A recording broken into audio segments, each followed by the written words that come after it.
Konnichiwa মিনাসান, আমরা যে একটা লিসেনিং প্র্যাকটিস করব, তো চলুন এই লিসেনিংটা প্র্যাকটিস করি এবং সঠিক অ্যান্সারটা বেছে নেওয়ার চেষ্টা করি আমরা পারি কিনা। তো আমি এখন লিসেনিংটা শুনবো।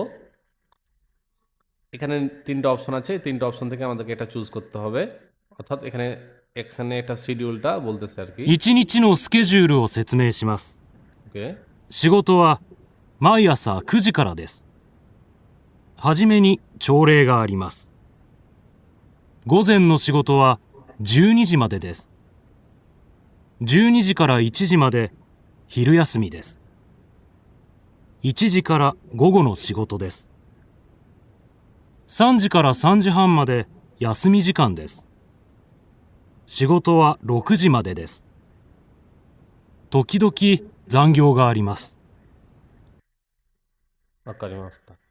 আচ্ছা, লিসেনিংটা হচ্ছে এখানে 3টা থেকে, অর্থাৎ সকাল 9টা থেকে কাজটা শুরু হবে এবং 12টা পর্যন্ত কাজটা চলবে। দুপুরবেলা লাঞ্চ ব্রেক যেটা থাকবে সেটা বলছে 12টা থেকে 1টা, এবং যে কাজ শুরু হবে দুপুর পর 1টা থেকে,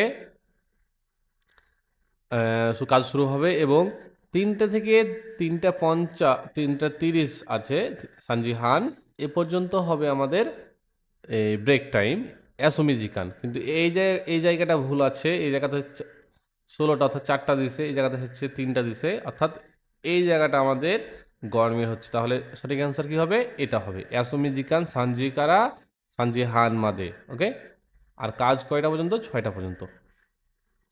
তো এটাই ছিল লিসেনিংয়ে, তাহলে দিয়ে দেখি। ওকে, এইটা সঠিক অ্যান্সার।